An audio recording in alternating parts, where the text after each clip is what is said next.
Hey there, it's Stephen Dubner. In 2019, we published an episode about the boom in home DNA testing.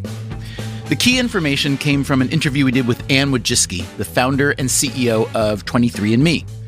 A couple years after we published that piece, 23andMe went public after merging with what's called a SPAC, or a special purpose acquisition company. It was backed by Richard Branson. This looked to be a brilliant move. The company was valued at around $6 billion. It entered the stratosphere because we all decided to take these tests. And it got very popular. That is Rolf Winkler. He is a Wall Street Journal reporter who covers health technology. And what is 23andMe worth now? Right now, the valuation is zero. So today, on a bonus episode of Freakonomics Radio, we wanted to replay that original conversation with Anne Wojcicki with updated facts and figures. And after that, we'll speak with Rolf Winkler to hear about all the things that went wrong with 23andMe and what might still go right. Thanks for listening. In 2018, police in Sacramento, California, arrested a man who had been eluding them for decades. The Golden State Killer, as he'd been known, was responsible for more than a dozen murders and 50 rapes. This morning, new details of the rigorous investigation that detectives say brought down the Golden State Killer more than 40 years after his alleged killing spree began. Detectives had uploaded a DNA sample from the suspect to an open-source website called GEDmatch. The site provides, in its words, DNA and genealogical analysis tools for amateur and professional researchers and genealogists. We've just learned from multiple law enforcement sources that investigators use genealogy websites to help link D'Angelo to what was previously the unknown mystery DNA of the attacker. GEDmatch lets anyone upload raw DNA data from home genetics testing companies like 23andMe and Ancestry.com. It turned out that at least 24 relatives of the suspect were included in the GEDmatch database. The police, by cross-referencing the suspect's DNA data against census data and cemetery records, were able to confirm that they had the right guy. Police say the 72-year-old appeared surprised when they swarmed his home Tuesday evening. More than 100 pages of heavily redacted court documents read like a real-life CSI, revealing that a DNA sample recovered this April sealed the case against him. How remarkable is that? That a bunch of civilians just looking to fill out their family trees had inadvertently crowdsourced the capture of a murderer. But not everybody saw it as remarkable in just that way. I'm Anne Wojcicki, and I am the co-founder and CEO of 23andMe. 23andMe has become world famous for their mail-in DNA spit kit. You send them some saliva, and for around $100, they'll send you an ancestry profile, and for another $100, a lot of health information, from your purported risk of various diseases to whether you should be able to detect the smell of asparagus in your urine. But since the beginning, Wojcicki says she was hypersensitive about how and where the personal data of 23andMe customers would be used. In our consent form, we specifically thought about, how do we make sure that we're not set up for crime and, for the FBI to come and use this. One story we read about recently was how the Chinese government has been using DNA testing, much of it driven by technology and data from the U.S., to enforce what some human rights advocates see as discrimination against racial groups like the Uyghurs. Does 23andMe think about or participate in some kind of international regulatory structure to ensure that this kind of data is not used for discrimination, oppression, etc.? Since the early days of the company, there's a group called the Ethical Legal Social Community that has actively followed 23andMe and what we're doing and what our consequences are. So what's interesting is people often compare us to the tech world and what's happening now. There's a big difference because there's never really been an ethical legal social group following Google and Facebook and others, but we've always been hounded by this group. And frankly, I'm grateful to them now because I think that we premeditated a lot of, what's coming in things like the Golden State Killer. If you think the arrest of the Golden State Killer represents a revolutionary use of personal DNA, just wait, because the revolution is only just beginning. Today on Freakonomics Radio, what the revolution looks like from inside 23andMe. I think we have a long ways to go here. And from the user end. And in the middle of the night, I sometimes ask myself this question. Who am I? Who am I now that I know the truth?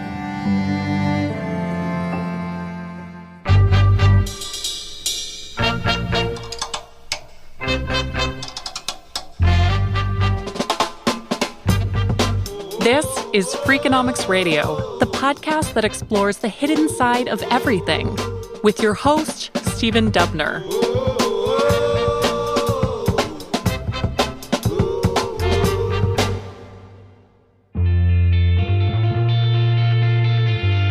Anne Wojcicki's own family tree is pretty impressive. She's the youngest of 3 daughters born to Stanley Wojcicki, who was a professor of physics at Stanford, and Esther Wojcicki, a journalist and beloved educator who has won many awards. Esther recently published a book called How to Raise Successful People. One of their daughters, Janet, is a globe-trotting anthropologist and epidemiologist. Here's Anne again. She's living in Japan now. She has studies in Rwanda and, in rural Alaska. And then there's YouTube. Come on, don't leave out YouTube, sister. Oh, she's interesting too. I love her too. Susan Wojcicki, the oldest sister, was CEO of YouTube, which is owned by Google. She was Google's first marketing manager, its 16th employee overall. But her Google connection predates her employment. When the company was just getting started, Susan Wojcicki rented out part of her house to Google founders Larry Page and Sergey Brin. The Google-Wojcicki link expanded when sister Anne Wojcicki, shortly after founding 23andMe, married Sergey Brin. They had 2 kids and divorced 8 years later in 2015. Anne Wojcicki, who is now 50 years old, went to college at Yale, where she majored in biology and played varsity ice hockey. After graduating, she went to work in finance, primarily as a healthcare analyst for investment funds. Her focus was on biotech firms. Wall Street was my really in-depth look at the healthcare system and how it works. And I started to realize that if I was a healthy 100-year-old, if I was never diabetic, I never had heart disease, I never had, walking issues, I'm not generating money for the healthcare system. There's not a money-making opportunity in saying, well, I'm going to solve how to keep you healthy. Wojcicki realized that the U.S. healthcare system and its investors were really good at monetizing illness. What about wellness? Not so profitable. The problem is that the payment system is set up that you pay for treatments of conditions, but you don't pay for ongoing health. If I stay healthy, no one really cares, except for me. The consumer voice was really not represented. And it's a shame that there's not really a business model in place to say, I'm going to reward you for keeping you healthier. And then I read that Larry Page, one of the co-founders of Google, told you that even though you were doing this, pretty interesting, good work on Wall Street, that you were really part of the problem and not the solution. Was that really, how true is that story? Was that a really big push for you deciding, hey, I'm going to get out of this business of profiting from this kind of misaligned healthcare system and instead try to start a company that does something different? Well, by the end of my tenure on Wall Street, after 10 years, I was sort of in this very cynical place of my sister would give a talk. She does work on obesity, and she would give a talk about obesity and the coming crisis and how it's going to be, detrimental to society. And I would give the corollary talk that's obesity, the ultimate money-making opportunity. Say, obesity in China. These people aren't just going to, get sick and die right away. It's, 20 years of heart disease, diabetes, this and that. And people would look at me like I was evil. And I was like, no, I'm just reflective of how the system thinks. And so I was becoming really cynical. Look, this system, it is meant for making money off sick people. And it was at that point I would brainstorm with people, what can we do? We need a revolution. So I would complain a lot. And I think one day Larry was tired of me complaining and was just in his Larry way, was you're either part of the solution or you're part of the problem. And it sounds like you're part of the problem right now. And It wasn't the only motivating factor, but it's a good reminder. In 2006, Wojcicki co-founded 23andMe with the biologist Linda Avey and the entrepreneur Paul Cosenza. It was one of the first direct-to-customer personal genomics companies. Since then, a few dozen DNA testing kit services have come to market, and more than 30 million people have taken a test. A lot of people are just in it for the family connections. That's the main appeal of the biggest player, Ancestry.com. But 23andMe has, from the outset, also offered the option of a personalized health report. It's a saliva test, remember, not a blood test. It doesn't diagnose disease. Instead, it purports to link your genetic makeup to potential risk for certain diseases and the likelihood of other traits. With 5 million customers who've bought the health reports, 23andMe has the world's largest database of genetic information for medical research. And that, as we'll hear today, comes with a lot of complications. When 23andMe was starting out, their health reports were not approved by the FDA. Wojcicki didn't think they needed the approval, but the FDA disagreed. In November of 2013, we got a warning letter from the FDA. Federal law states that any kit intended to cure, mitigate, treat, prevent, or diagnose a disease is a medical device that needs to be declared safe by the FDA. We did not believe at that time that we were a medical device. And to this day, a lot of what we do is very different than traditional medical devices. So it became abundantly clear, with our warning letter, there's no more debate. We are a medical device. And what we were asked to do was to stop returning health information. We could continue returning raw data and we could continue returning ancestry information, but we had to stop interpreting the health information for our customers, and we had to go through an FDA process. And what was the response in your building to that letter? That must have felt like a punch in the gut. It was more like, wow, well, the onus is really on us. We own the responsibility to prove to the FDA that this is actually a responsible company and product. So we went through, methodically trying to go and get approvals for our past reports. And it was hard work. But if the FDA wants data, wow, we're good at generating data. And so we'll prove it. And frankly, I am grateful to the FDA that when I buy a product, I have a high confidence that it's safe. So as much as I was upset about this, I'm also respectful of the position that they're in, that they have a job to monitor public safety. In 2017, the FDA gave 23andMe permission to send their customers genetic risk reports for 10 ailments or conditions, including breast and ovarian cancer, celiac disease, late-onset Alzheimer's disease, and Parkinson's disease. Here's what the agency said at the time. These are the first direct-to-consumer tests authorized by the FDA, which may help to make decisions about lifestyle choices or to inform discussions with a healthcare professional. We're really trying to make a constructive difference in the healthcare space. And I'm using all that information I had to empower the customer, to empower all of us to take charge and make a difference and actually be healthy. Right. So by pursuing a vision that is about a solution and that doesn't monetize illness, you started a company that's now valued somewhere around between $2 and $3 billion. Is that about roughly right?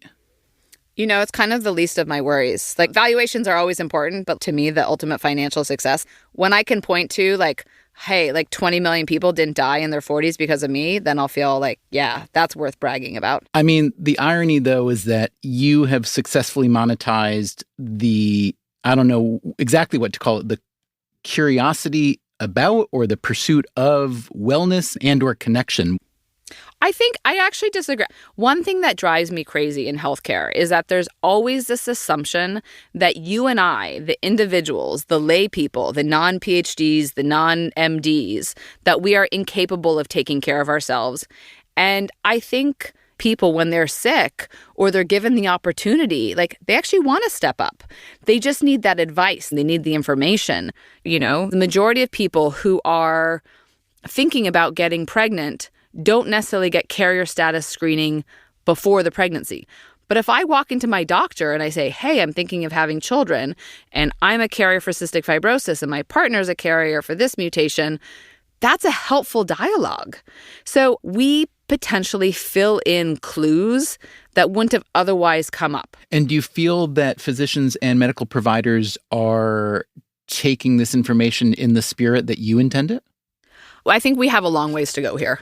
We've put a fair amount of resources in the last couple of years in terms of outreach to key providers. The next phase of this company is specifically about helping people take action with this genetic information and also helping the medical community value consumers coming with their genetic information. The thing I'm most proud of is that we have shown that you can get this information on your own, truly direct to consumer, without a physician and without a genetic counselor. And I think that's a monumental step for the customer, for the individual. And the reality is the average person has, less than 10 minutes with their doctor. This is an opportunity for people to educate themselves in a way that best suits them. If I'm a doctor or the AMA hearing you say that, I shudder a little bit, though, because most doctors I know and most literature I've read on it says that one of the biggest problems that the medical profession has now is people coming in with information that's often incomplete or wrong. So persuade me that you defend that position because it's the right position and not just because you've chosen for your firm to go the route of direct-to-consumer rather than with physician or genetic counseling contact. Well, I think that the consumer today often doesn't have a relationship with a primary care provider. So I do think that there's a responsibility for the consumer to get educated, to have information, to keep track of it. So as you spoke, you made the assumption some of the information is incomplete or wrong. We just went through the FDA process. We proved the information we have is valuable and it's correct. There are a couple important caveats to consider here. Many other personal genomics companies do require some sort of physician approval or genetic counseling to ensure that customers don't misinterpret the risk information or perhaps make poor decisions based on it. Also, even though a 23andMe risk report is definitively not a diagnosis, you can imagine how learning about a risk can carry some costs in addition to the benefits. It sounds as though you believe in the upside of knowing as much as you can as early as you can, but I'm guessing you can also empathize with those people who think that, wow, just having that word in my head, Parkinson's or Alzheimer's, might exact a cost that might not allow me to live my life to the fullest. I think this is where I go to that whole choice again. Too much of healthcare is forced on us. I think that healthcare should empower people with more choice. And it's one of the core tenets that we have is if you don't want to know your Alzheimer's results, you absolutely should not know them. And that's your choice. And so that's why we actually do have an additional layer of consent on top of Parkinson's, Alzheimer's, breast cancer. So we want to make sure that our customers are never shocked and surprised. 2 years after 23andMe was cleared by the FDA to deliver those 10 risk reports, it launched a new health report for type 2 diabetes, one of the most common diseases in the world. A recent CDC study estimates that roughly 40% of the adult U.S. population is expected to develop diabetes during their lifetime. It's the 7th leading cause of death in the U.S. The 23andMe risk report for diabetes is particularly interesting in that it was developed exclusively using 23andMe customer data, more than 2.5 million customers who consented to participate. It also used a new method of detecting disease risk. One of the most interesting things that's come up scientifically over the last decade is these what's called polygenic risk scores. So not looking at just one gene and a disease, but looking at thousands or even millions of small effect sizes and adding all of those up to see, wow, this really adds up to a risk factor for people. And we feel like this is a lot of the direction where healthcare is going to go is in these polygenic risk scores. You might have expected that a new diabetes risk test would generate a lot of enthusiasm, but much of the immediate response was critical. polygenic risk scores work best for people of the same ethnic background as those who provided the data that goes into the risk algorithm. And 23andMe's database is overwhelmingly composed of people of European descent. Diabetes is an especially significant threat for African Americans. An article in Wired argued that the new 23andMe diabetes risk test is tuned to be most useful for skinny white people. So let me ask you this. I know your database is pretty European heavy, and some people think it's way too white. But, it's also voluntary. So I don't know what kind of diversity you're trying to encourage. But let me just ask you about one particular element of that question. As I'm sure you well know, there's a really long and terrible history in this country of African Americans being exploited by the medical system. Right. Some of the stories are just truly horrifying. And the data show that African Americans today are still much less likely to participate in the healthcare system, whether that's a direct cause or not, who knows. And that's got a serious downside. So are we seeing that same reluctance now, do you think, among, the African American population, maybe other populations, that there's just a skepticism? The idea of putting their DNA into a database like this is too, frightening. And if that's true, what are we, the universe, missing out on by not having the sample be as representative as we might like? Yeah, I think that's a great question. So first, we have 20% roughly of our customers are non-European. So while that's a small percent, that said, on our size and scale, it is the largest such communities out there. So we're actually really able to do a lot of research on different communities. That said, I'm absolutely empathetic to some of these communities that have been poorly treated. Secondly, we're doing a lot to try and improve relationships there. And so we actually have a global genetic diversity project where we are recruiting individuals from specific countries like Tanzania and Cameroon, Chad. So we have a bunch of countries where we're actually offering, free testing for people to come in. And part of the reason why we do that is the more people who come in from those communities, then we can actually develop the reports to be representative of all populations. So building a risk test that's useful for as many people as possible, that's one challenge. But there's another big challenge, perhaps far greater, when it comes to dispensing personalized health risk reports. How do you translate the knowledge of risk into action? How do you ensure that someone who learns they're at risk for some major disease actually does anything about it other than worry or get depressed? We have a lot of information on the site in terms of what are resources for you so that people look at this and they at least know where to go. We're actively now looking at programs of ways to help people better understand food and behavior. And our first step with that was this partnership we have with Lark. It's AI coaching, and it's trying to help people change their behaviors. And I think that's sort of the next generation of what's coming. So give me whatever evidence there may be that learning about an increased risk via 23andMe or some other genetic test actually leads to changes in individual behavior. Well, we actually did a study with Robert Greene at Harvard, and he looked at our saturated fat report, and he was looking at what people want to do with this information. And he found that, I think it was even at 6 months, over 40% of our customers, whether they had an increased risk of being overweight from saturated fat or not, they were looking to make changes to their diet. What does that mean, looking to make change? And that was sustainable at 6 months. Like doing it or looking to do it? Well, what we find is a lot of people don't know, what is saturated fat? Well, what do? People get a BRCA result or they get carrier status information. They write into us and they tell us what they are doing. Customers all over the world that I end up meeting and telling me about what they learned and how they've changed. The study that Wojcicki cited, Robert Greene of Harvard was one of several co-authors. It's not quite as persuasive as one might hope. It's called Diet and Exercise Changes Following Direct-to-Consumer Personal Genomic Testing, and it involved an online survey of about 1,000 users of 23andMe and another personal genetics company.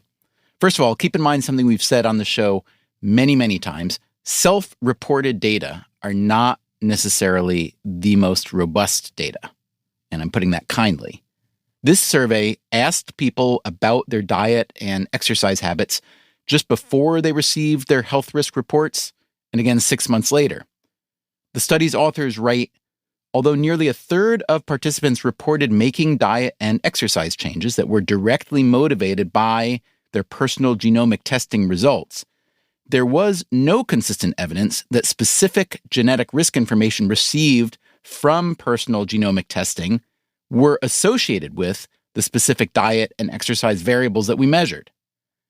In other words, maybe people who sign up for a genetic risk report are the kind of people who are already motivated to make a change, and getting the risk report may be a consequence of that change, not a cause. We found another study suggesting this explanation may be the truer one. So I am looking at a 2016 British Medical Journal report about whether genetic testing leads people to alter their lifestyles or behaviors. And it finds basically it doesn't. It says, quote, expectations have been high that giving people information about their genetic risk will empower them to change their behavior, to eat more healthily or to stop smoking, for example. But we have found no evidence that this is the case.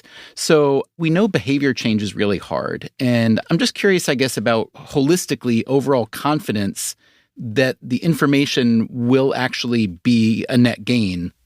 I'd throw the Larry Page quote back at you. Like, if you're really that down on humanity, that you don't think people can change their behaviors and there's no way of getting them to change their behaviors, it's a really sad outlook. And I believe that there is a way to do that. And we just haven't figured out the right way. And I look at a lot of these cognitive behavior tools that are online that are working. Like, honestly, you look at the diabetes prevention program that started in the early 2000s, and that was better than most drug therapies out there. So there are ways to get people to change their behavior. I'm really optimistic about the potential of the internet. I think it's a sad state that the majority of the medical world has essentially resigned themselves that people are not willing to change. And I'm a believer in humanity, that people given the right tools, I think people will step up. I am so optimistic about your optimism, and I'm generally very much an optimist as well. But the only thing I would say on this point in particular, in terms of especially personal health, is that we do have a lot of data in the modern era when the risk factors to personal health have been really pronounced in part by the abundance and cheapness of low-grade food and the ability to be really sedentary. And what we see is that even though we have known for quite a long time now what a good diet looks like, what good sleep looks like, the dangers of smoking, the benefits of exercise, et cetera, et cetera, et cetera, the vast majority of people are not able to commit themselves to that routine, even though the knowledge is there. And it speaks, I think, to a lot of things that are complicated about humans, which is things that are pleasurable are really hard to constrain. And I just wonder if maybe, the issue is that the people like you who are incredibly accomplished and intelligent, but also disciplined, maybe assume that the rest of us are as disciplined as you are, and whether that's a sort of disconnect. I base more of this experience, and even a lot of my customers, customers all over the world that I end up meeting, or people who, are doing my hair for a talk and telling me about what they learned and how they've changed.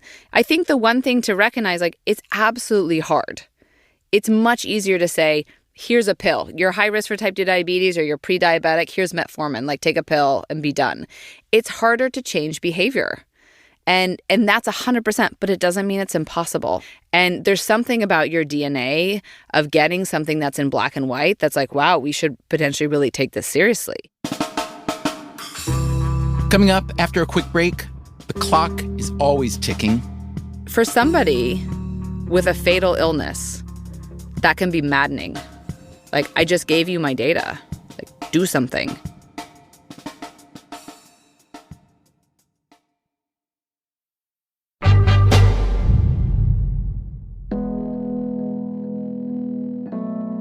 Anne Wojcicki is CEO and a co-founder of the personal genetics testing company 23andMe. It provides, for around $100, a wealth of information about your ancestry, and for an additional fee, a report on your health characteristics and risks. The company has about 10 million total customers, slightly more than half of whom buy the full Ancestry Plus health report. But those are one-time fees. Should that be enough to justify a valuation of several $billion? Here's another way to look at it. 23andMe charges people a couple $100 to supply individual genetic information, which, when aggregated with millions of other people, creates a database that may have massive implications for the future of healthcare and for the financial future of 23andMe. In 2018, the British pharmaceutical firm GlaxoSmithKline made a $300 million investment in 23andMe in exchange for the rights to use their genetic data for drug discovery.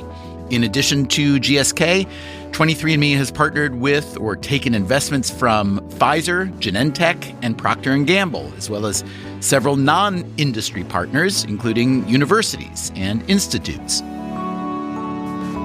So let's start with just what you're trying to accomplish in these cases and how your data gets put to use. Or maybe I should say how our data collectively gets put to use. Yeah, one thing I always found interesting when I was on Wall Street is that people would consent to be part of research, and then they'd find out that nothing had happened to their sample. What do you mean nothing had happened to their sample? Like they were disappointed that nothing happened? So cancer patients, for instance, consent to a study at Harvard, for instance, or Stanford, and then they find out that their sample is just sitting in a refrigerator. And for somebody with a fatal illness, that can be maddening. Like, I just gave you my data. Like, do something. In the early days of 23andMe, Wojcicki says they recruited a community of sarcoma patients to share their genetic data with the hopes of advancing research. Sarcoma is one of those diseases it's very diverse. It's poorly understood. It's hard for any one center to have enough patients to do big research projects. We had all these people come in and we talked about different ways we're going to do research and, consent, and we're getting their feedback. I remember the woman looking at me and she was like, Anne, I'm going to die in the next 12 months. Like, stop asking me. Like, do something meaningful that's either going to have an impact on me or is going to have an impact on my children. And I think about that all the time. When I look at academia, there's a lot of fiefdoms. It's hard for one center on the East Coast to share samples with another center on the West Coast. And it became almost insulting to me. Like, I want to do more. And so 23andMe is a platform, essentially, for people to say, I want my data to be used broadly in research. And frankly, pharma companies are the companies that are discovering treatments for diseases. 23andMe has over 150 publications that we've done, and we've done hundreds of studies. Almost every disease has representation. So we have over 19,000 people with Parkinson's. We have over 1 million people who are genetically high risk for Alzheimer's, 800,000 people with heart disease, over 10,000 people with colorectal cancer, 750,000 people with depression. So massive numbers. We're trying to allow individuals to have an impact on the research world and discoveries and improve, the state of healthcare for all. Are these the largest such numbers in the world? Oh, by far. There should be more media outcry that I'm not doing enough, frankly. A cynic might have a different complaint. A cynic might say that Anne Wojcicki tells an origin story about 23andMe that's based on her disgust with how Wall Street monetized illness, but that the firm she built uses consumer data to partner with pharmaceutical companies in order to monetize illness. When we asked listeners of our show what they most wanted to hear about when it comes to home DNA testing, a majority dealt with privacy. The privacy concern was one that we hear a lot. And another is frankly, it's profit. So the idea is like, wait a minute, I'm paying 23andMe for a kit and the test and the results, $100 for just Ancestry or $200 for Health and Ancestry. So I'm paying for the service, But then I read that 23andMe uses my genetic data to make commercial deals with pharmaceutical companies or so on. And then I start to think, well, okay, I opted in. I understand that. And I really like the idea of advancing science. But shouldn't you be paying me for that instead of me paying you? Because my data is worth a lot more to you than maybe it is to me. Right. So the most important thing I have found from customers is that they want to see the results. They're not interested in like a $50 check. I think secondly, like we're not a profitable company. We are doing all kinds of research deals. We have our own drug discovery team. We are also investing a lot in researching prevention. So the theoretical funding of like, oh, all this money coming in is not there. That said, we're really committed, and I think this is something that we think about quite a bit in the long term when we do have a successful therapeutic on the market, or I do have a successful way of preventing a condition. How do I give back to my customers? And that's 10 years out.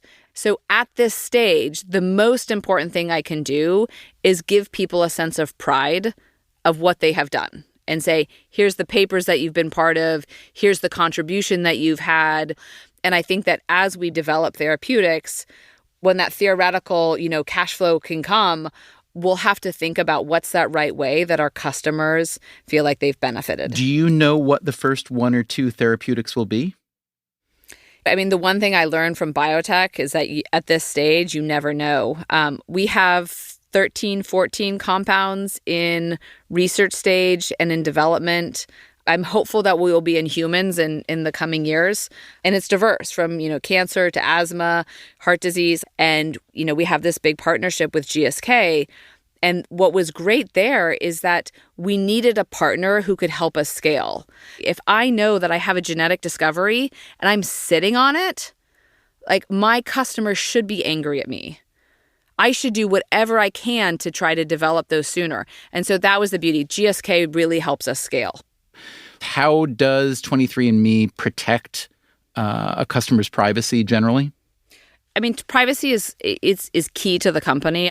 So in terms of like internet security, we do everything we can, recognizing that there's always limits. We try to be very real with people. When you're online, there's always a risk, but we do everything we can to make sure from engineering, infrastructure, and a data security, we're doing everything we can there. Has 23andMe ever been substantially hacked? No.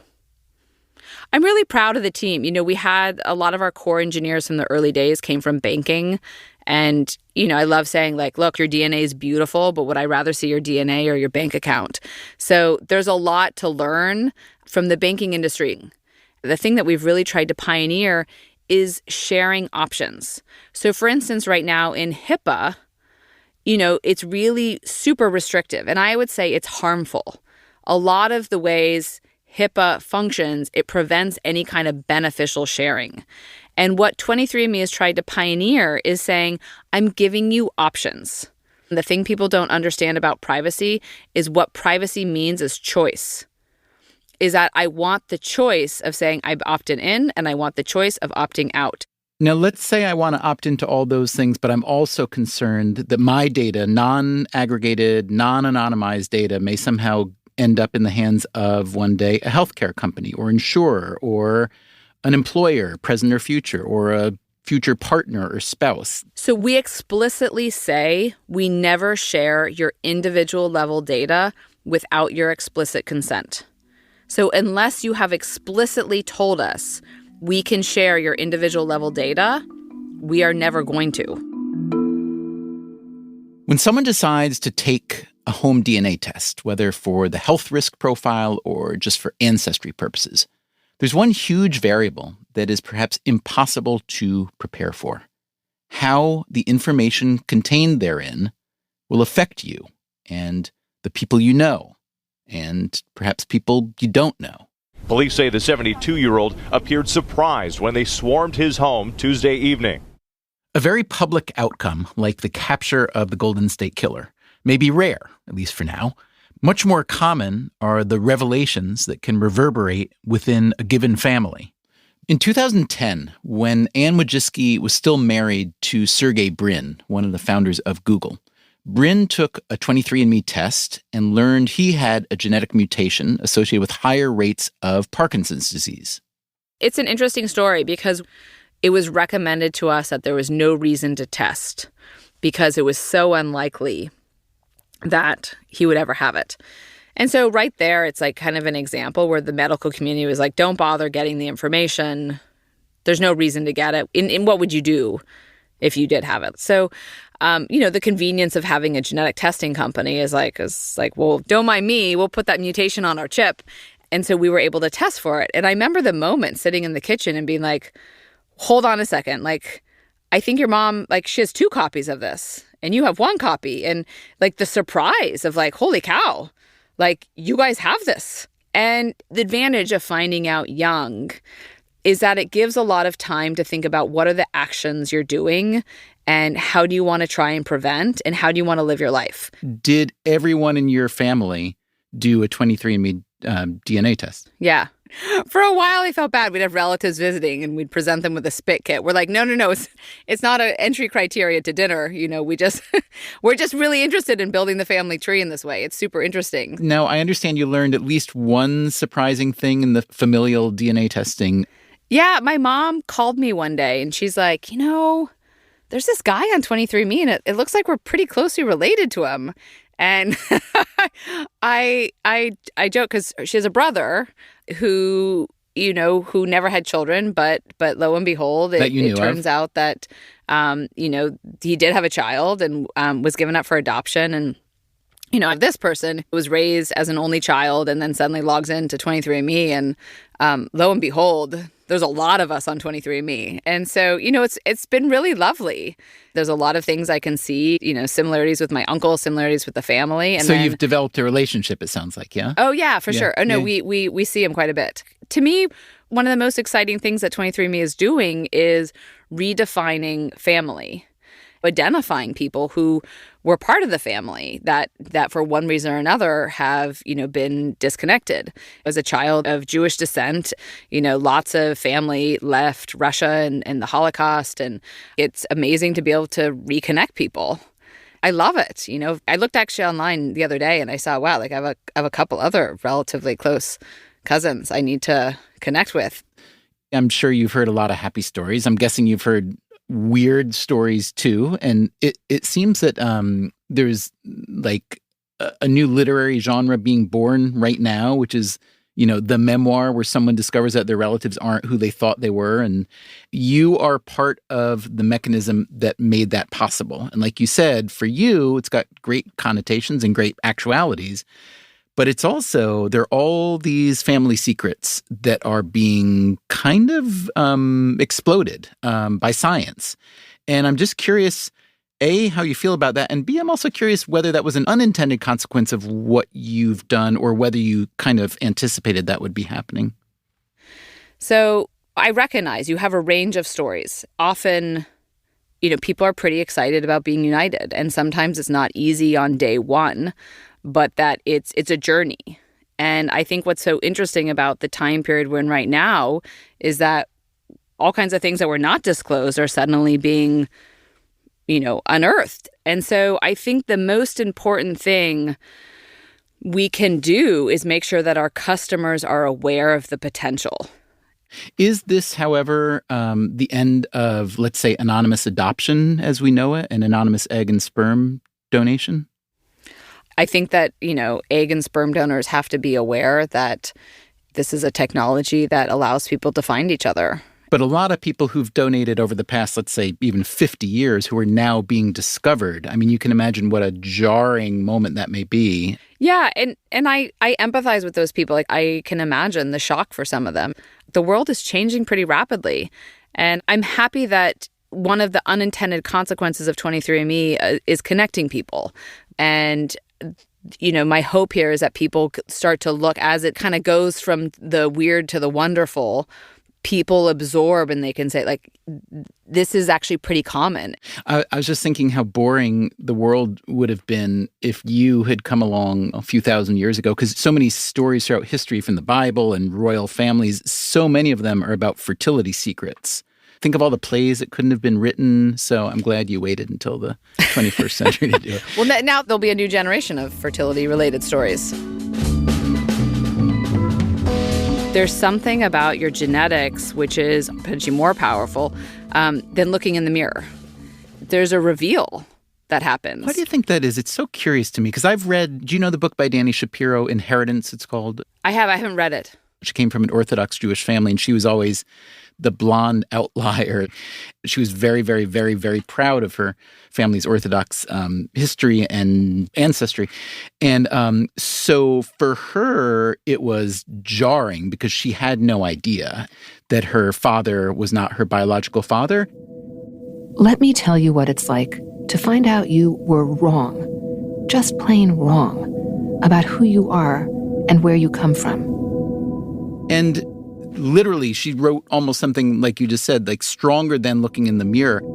To look in the mirror one day and see a stranger staring back at you.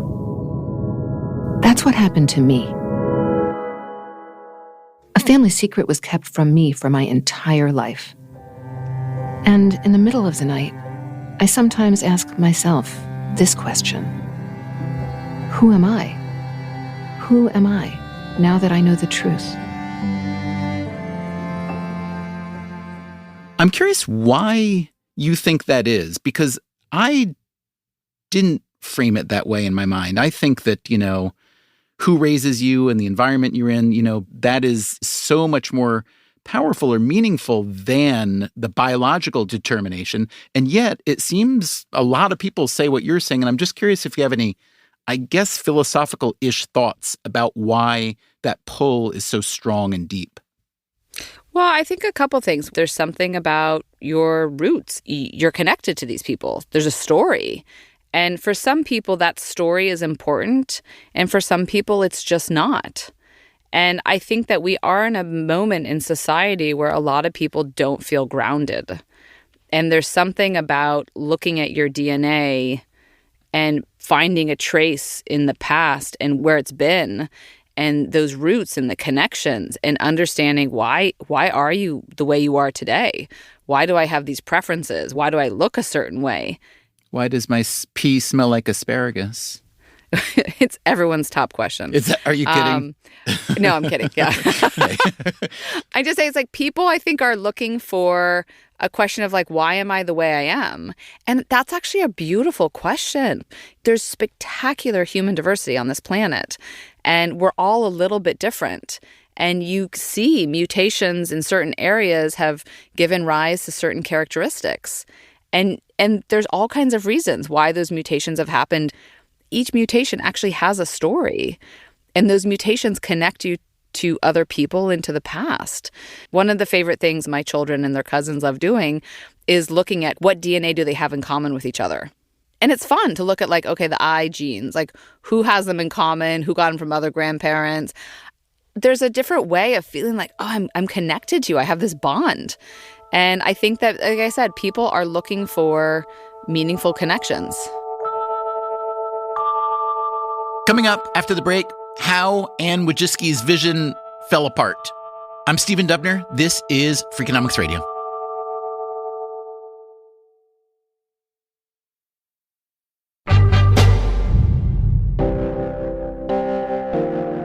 At the beginning of this updated episode, we heard briefly from the Wall Street Journal reporter Rolf Winkler. He recently published an article that was headlined 23andMe's Fall from $6 billion to nearly $0. We spoke with Winkler the other day. I saw what had happened to the stock, and we thought, a few years ago, this company was so popular. It was so huge. What happened? And it was just a jumping off point for a pretty large investigative project. What would you say were some of the most noteworthy developments in the life of this company? Like, what did this company do that made it worth a lot of money, to some people at least for some time?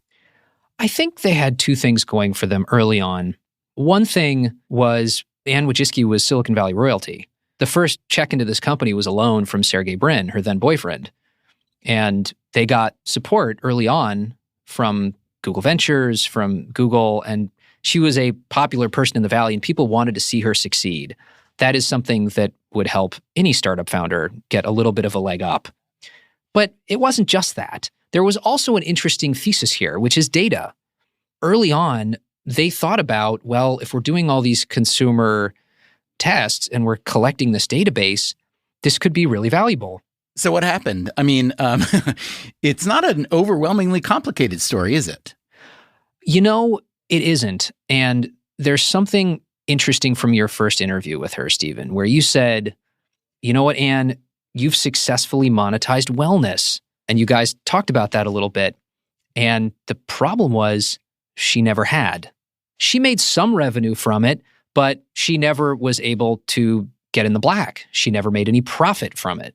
That was the key challenge, that there's never been a way to profit from the things she's tried to do.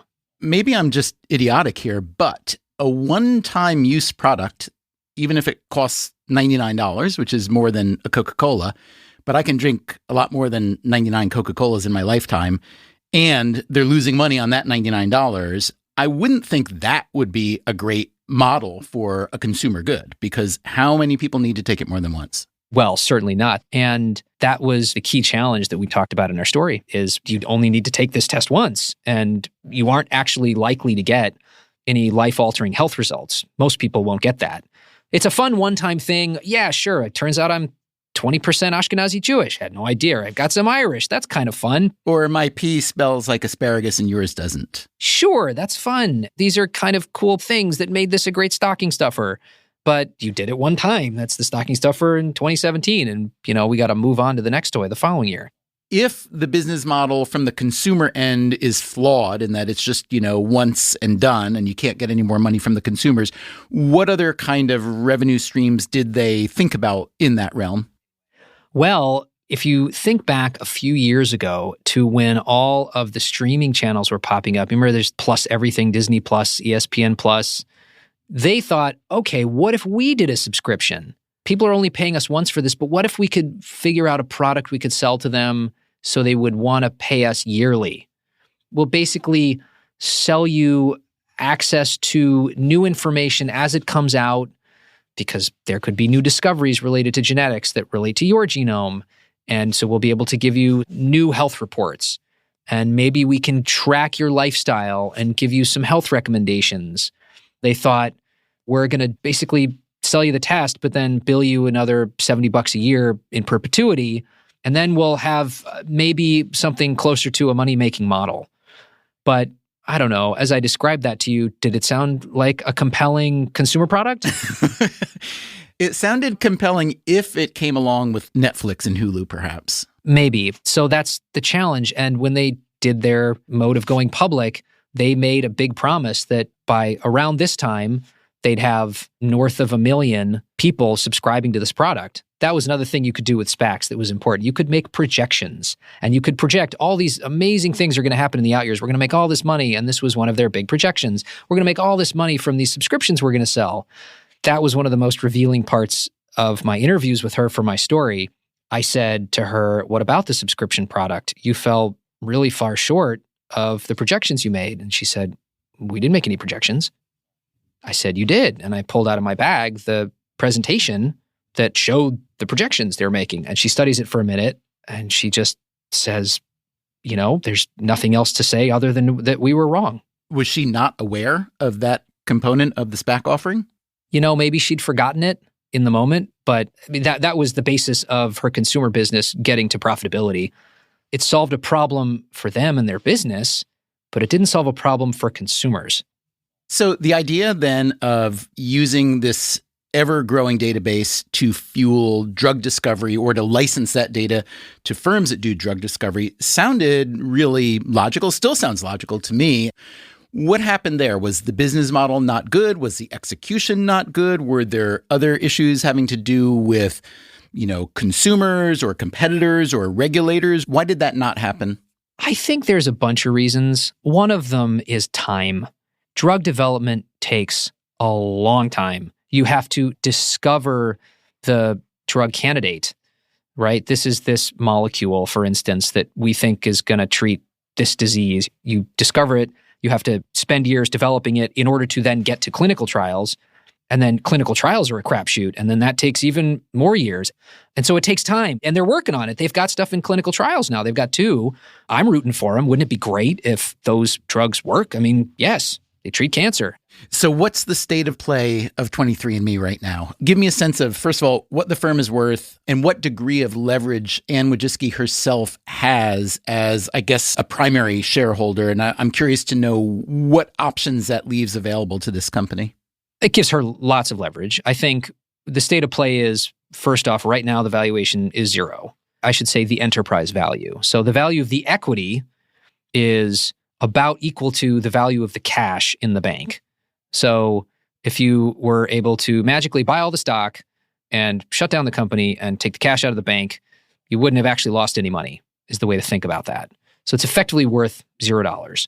That doesn't sound very attractive to a potential investor or buyer, except if I think that this firm that has an enterprise value of 0, in fact, has a really significant enterprise value because of this data that hasn't been harnessed to great commercial success yet, but theoretically could be. So what kind of firms or investors would perhaps be interested and why?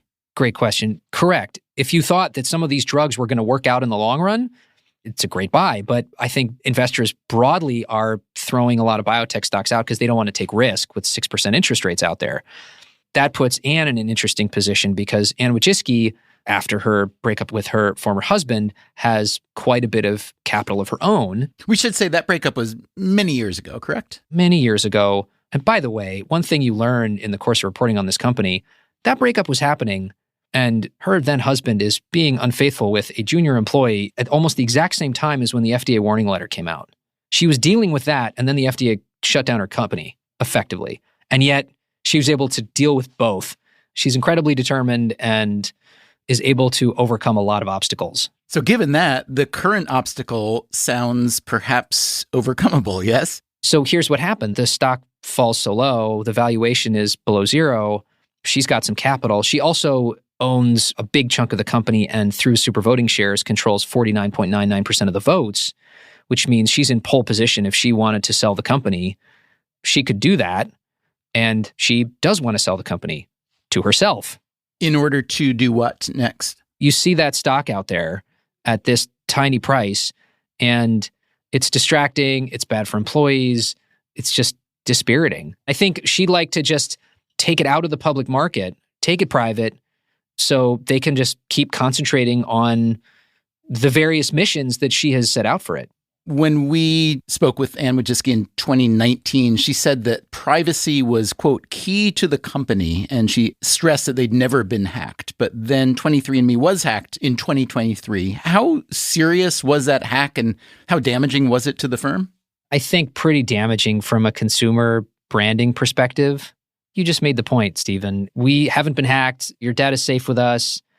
And then some people effectively break in and get a whole bunch of data. Now, there's some caveats here. They didn't get genetic data. Basically, what they got was 23andMe has a social network. If I opt into it, there's this thing called DNA relatives.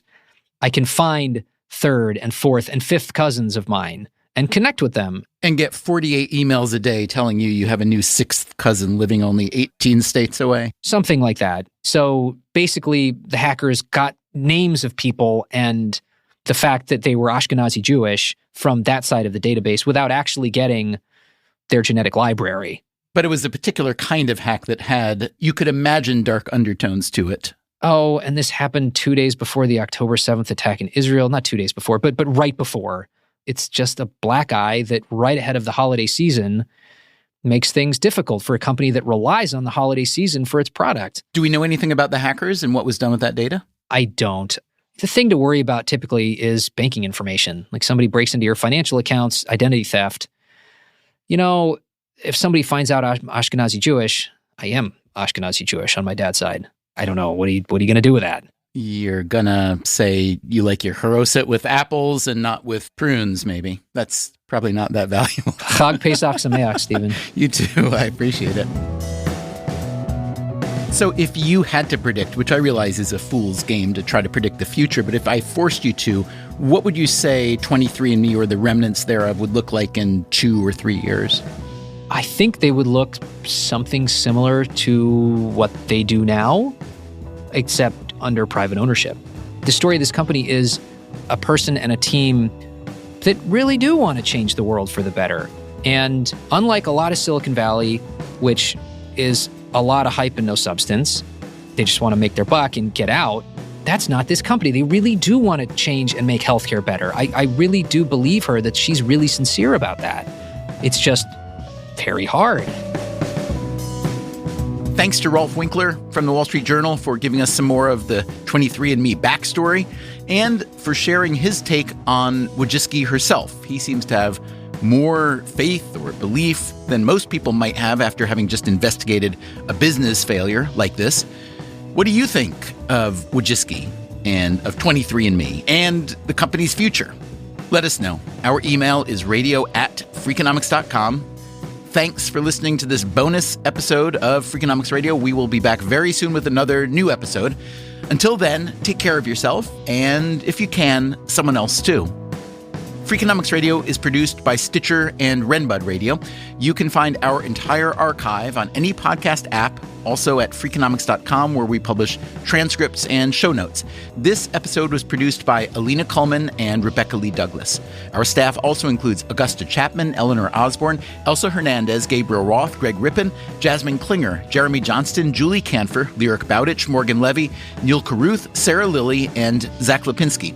Our theme song is Mr. Fortune by the Hitchhikers. Our composer is Luis Guerra.